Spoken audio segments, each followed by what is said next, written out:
Why didn't anyone tell me that James by Percival Everett was so good? Hello, everyone, and welcome back to my channel. If you are new here, my name is Brittany. Hello. I read books, I review books, and then I recommend them to you. Or sometimes I don't. And I am back with a new book review. Today I am reviewing James by Percival Everett. Um, and like my intro says, how come no one told me this book was amazing and that I needed to read it ASAP? Like, this is what this community is for. Y'all are slipping. Like, someone should have been told me I needed to read James. But anyway, how I ended up even picking up this book actually was I went to Barnes and Noble and I really was looking for A Good Dude, which is the book I reviewed before this. So if you haven't checked that one out yet, please do so now or after, but make sure you do. I was actually looking for A Good Dude, so I picked that up and then I was looking around. I picked up Good Dude and something else. And then in Barnes and Noble, there was like this table or this section, and it said Barnes and Noble's like book of the year for 2024, and I was like, it was James, and I'm like, huh, okay, that's very interesting for like a book to be like named like book of the year. At Barnes and Nobles with like so many books, I was like, this is definitely worth like checking out. So then I read it. I was like, oh, interesting. Like I feel like I'm always drawn to like books about like during slavery, post slavery, that type of like narrative, whether it's like historical fiction or like stuff along those lines. So I'm like, oh, this seems interesting. And essentially the book is so if you've read Huckleberry Finn, the slave in Huckleberry Finn, his name was Jim. And so this book, James, is being told from the point of view of Jim. And so it's called James because he renames himself in the book. And honestly, I'm just going to give you a disclaimer right now. I'm giving spoilers. I'm saying everything. The book is kind of old at this point. I mean, old being like relative, of course. It came out in 2024, I believe. But from me like doing my research and stuff, like there's so many people that have like reviewed the book and talked about it. So I think it's a good time to like do spoilers and all that good stuff. So hopefully I don't ramble on too much, but I really, really, really do love this book. And I'm just gonna talk about the things that happened, the things that I liked and enjoyed. Give you like a quick synopsis of like the themes and stuff, and then you can comment down below if you're gonna still read it or if you've read it before and what you thought, all that good stuff. Let's just get into it. So like I said, it's told from the point of view of Jim, who also called James, who was the slave in the book Huckleberry Finn, if you read that. And so James is like living with a group of like other slaves, of course, and he's like in this community. And he's like pretending to, like they have like this like slave language. And so he uses it whenever he's like around like his like master or like other like white people because they don't want them to know that they're like educated and they can read and they can write and all that good stuff. So he pretends like he's dumb. All the slaves pretend that they're dumb. And there's these two kids, Huckleberry Finn and Tom Sawyer, who like come around and they play tricks, and Jim and all the other slaves like play along into it, and like they have their ecosystem going on. Um, Jim has like from the very beginning like has like a some sort of like soft spot for I'm gonna call him Huck from now on, Huck, and the same like kind of going back and forth, which I thought, and it like carried on throughout the book, which I thought was very very very endearing, and just like nice. I know some people might be like a relationship between a slave and a white boy, like what's so nice about that, blah blah. Just from the way that it was told in the book, I thought that it was endearing. So then by like page 34, very quickly in the book, there's like this plan to like sell Jim, right? And on the same page that it says like, oh, they're planning to sell you, Jim makes a plan and he's like, I'm out. Like, he tells his wife, he tells his daughter, like, I'm gonna run, I'll come back and get you as soon as I can. And you know what, I appreciated that, Mr. Percival Everett. I appreciate that. Like, the fact that the plan to sell him, his plan to leave, and like everything that just like went down happened on one page is like unheard of in in books. And I'm not saying that like people can't, be storytellers and this and that, but like sometimes we don't need it. Okay? Sometimes we just don't need it. Anyway, so he runs away. Come to find out, Finn, Huckleberry, Huck, all the names I can call him, he also runs away. And he runs away because his father is like abusive to him, and he had just found out that his father was like back in town and this and that. So he like runs away, and so begins the story of like him and Jim trying to like escape. Like he faked his own death, and then, well, Jim of course was just running away because of what he was told. And so the book essentially, so the book isn't like super long. This is actually like a smaller version of like a hardcover. Hardcovers are usually like a little bit like taller, like about this. The sizing is about the same, but like it's a smaller book. You probably can't tell just from like looking, but it is. And so it's just like a really tumultuous journey of Jim and Huck like just trying to like run and escape. They like steal canoes, and they make up rafts, and they piece together things and make boats, and it's just like tumultuous. So they're like going along the Mississippi River, and at some point they get, so two men who claim to be like royalty, which they're not, end up like meeting up with Huck, who brings them to meet like Jim. And so long story short, they end up like trying to like do this sort of like plot to like sell Jim, and then him run away, and then sell him again, and then him run back to them as a way to like make money.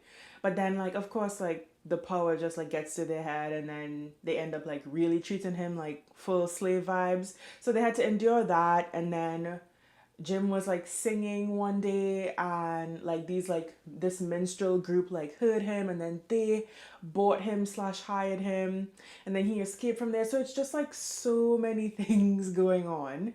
And of course like throughout the book they're talking about like the struggles and the dangers. So first of all, the struggles of a slave person, of like their emotions. So like the normal emotions that like you and I would be able to just endure and face, of like, I'm annoyed, I'm going to show my annoyance. I'm angry, I'm going to show my anger. I'm sad, I'm going to show my sadness. Like they talk about how like for a slave, those things weren't, I don't want to, necessary isn't the right word. Those things weren't, first of all, they were suppressed, right? But they were like kind of like pointless is the word I'm looking for, because you were angry, doesn't matter. Like, who cares that a slave is angry? You're sad, doesn't matter. Who cares that a slave is sad? Like all those things. So they talk about like how like as a slave, like none of the things really matter to people, like, to them.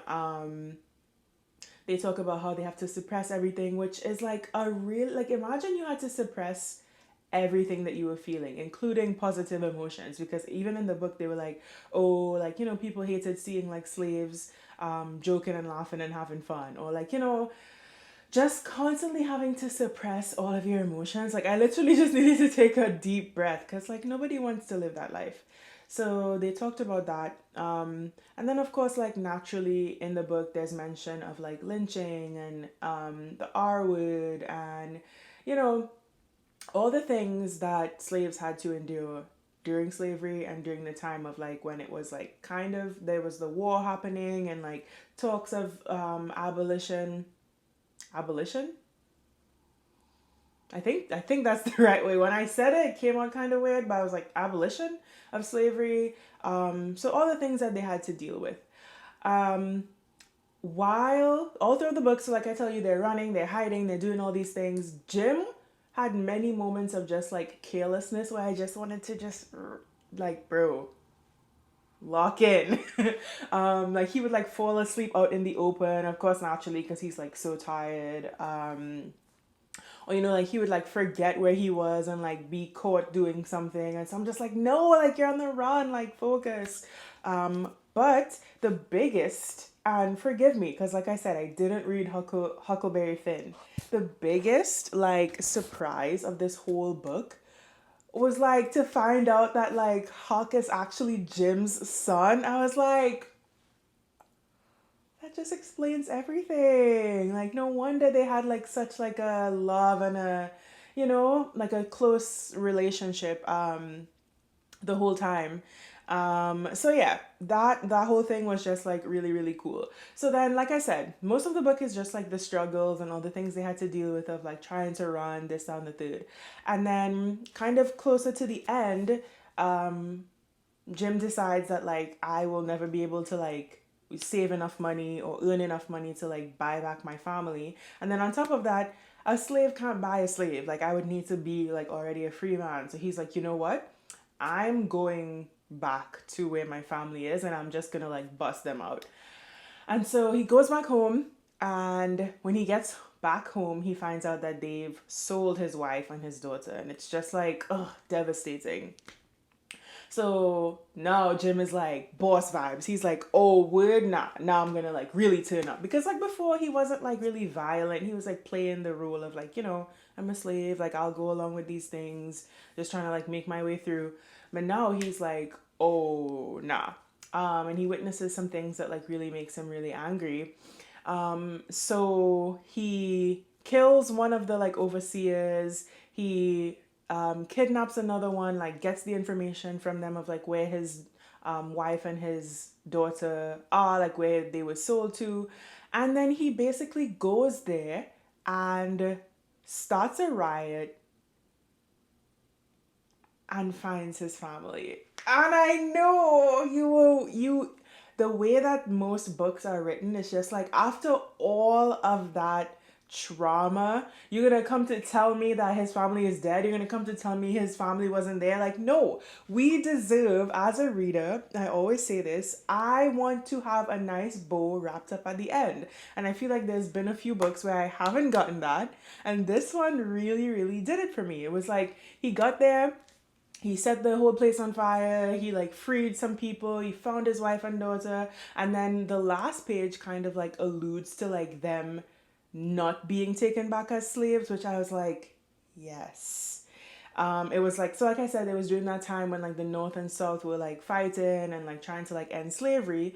And so the last sentence or like the last page was like them, him, his wife, his daughter, and like I think two other guys that like escaped.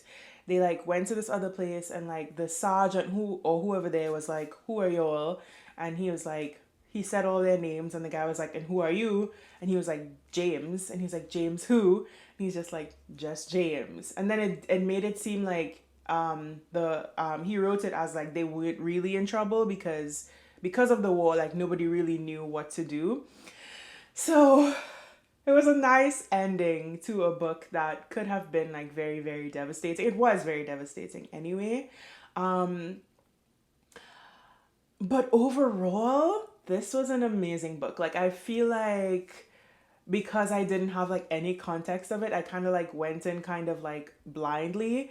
And I was very, very pleasantly surprised. I read this book in 4 days, but like really realistically, I could have read it in like one or two because it's so, so, so interesting, so captivating. Like you want to just keep going.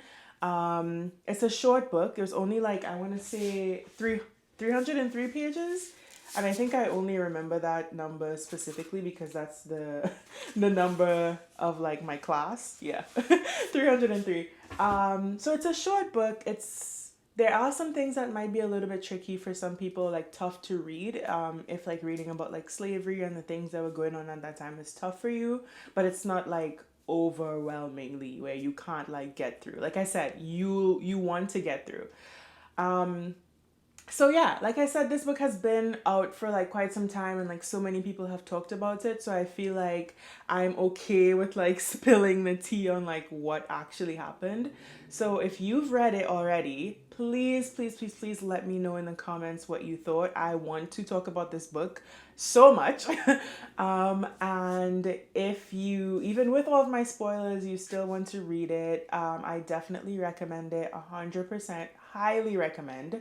And I'm going to add this book to one of my favorite books ever, which is like a good, that's a good like place to be.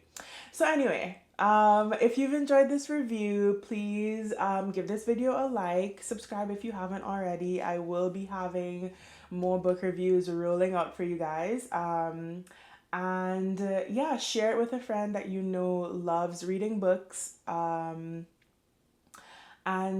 that's it for now. I will see you guys in the next video. Bye.